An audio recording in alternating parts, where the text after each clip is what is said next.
Hello सबै सन्चै हुनुहुन्छ।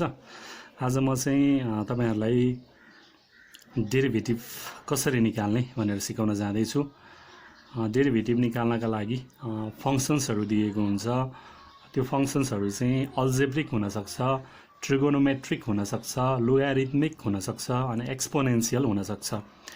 ती मध्ये सर्वप्रथम म अल्जेब्रिक फंक्सनको फर्स्ट प्रिन्सिपल मेथडबाट कसरी डेरिभेटिभ निकाल्ने भन्ने तरिका सिकाउन गइरहेको छु।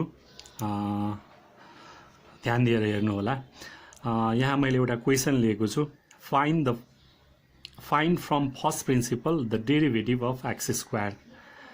यहाँ फंक्सन एक्स स्क्वायर दिएको छ, यसको डेरिभेटिभ निकाल्नु पर्यो। त्यसको लागि सर्वप्रथम हामी फंक्सन सपोज गर्छौं, let y is equal to x square.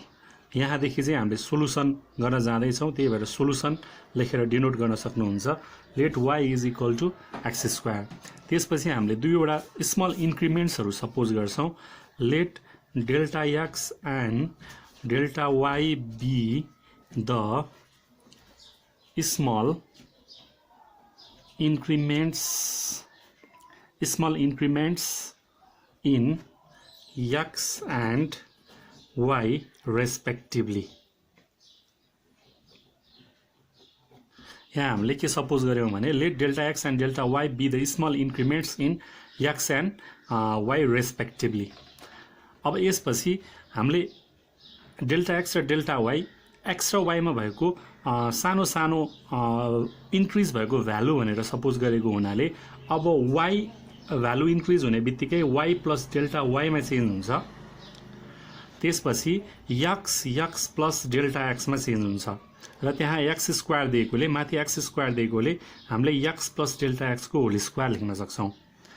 र त्यसपछि अब हामी एलएचएस पार्टलाई सेम लेखौं, y plus delta y। RHS part a plus b whole square को फर्ममा छ, त्यही भएर यसलाई हामी फर्मुलामा खोल्न सक्छौं। फर्मुलामा खोल्दा हामी लेख्न सक्छौं a स्क्वायर भनेको x स्क्वायर प्लस 2ab भनेको 2a भनेको x, b भनेको delta x plus b square भनेको डेल्टा x स्क्वायर लेख्न सक्छौं।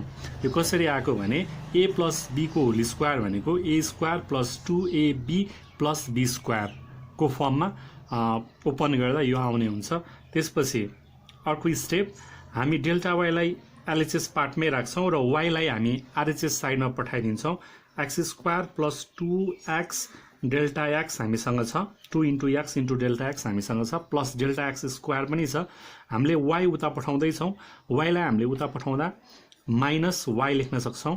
र अर्को स्टेपमा delta y is equal to x square plus 2 dot x dot delta x plus delta x square minus y भनेको हामीसँग y को भ्यालु x स्क्वायर माथि भएकोले हामीले y को ठाउँमा x स्क्वायर रिप्लेस गर्न सक्छौं।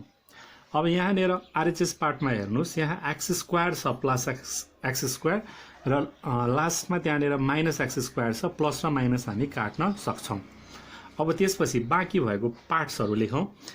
बाँकी भएको भ्यालुहरु लेख्दाखेरि डेल्टा y बाँकी छ हामीसँग।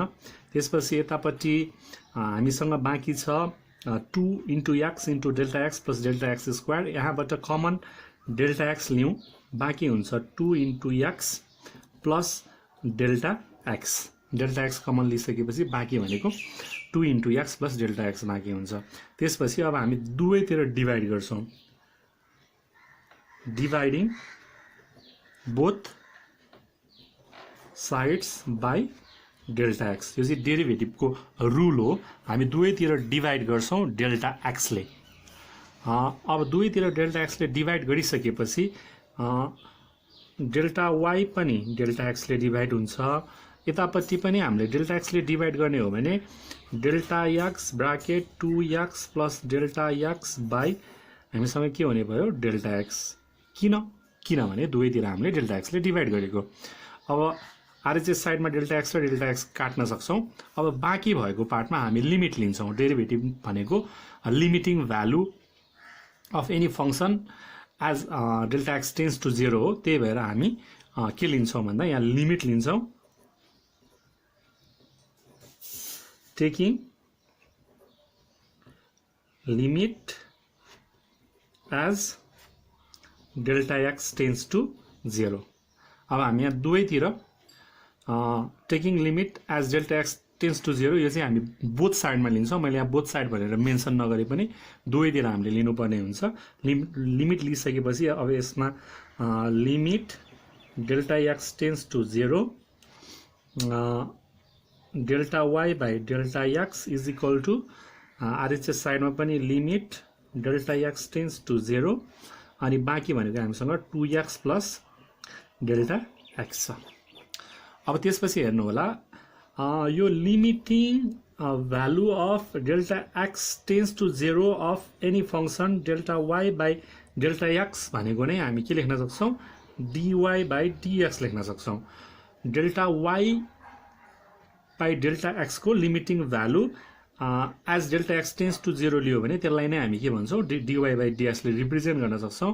त्यही भएर dy by dx is equal to अब उतापट्टि 2 भनेको 2x भनेको x 2x भइहाल्यो plus delta x tends to 0 delta x को भ्यालु 0 हुन पुग्छ। त्यही भएर डेल्टा एक्स को ठाउँमा हामी 0 राख्न सक्छौँ।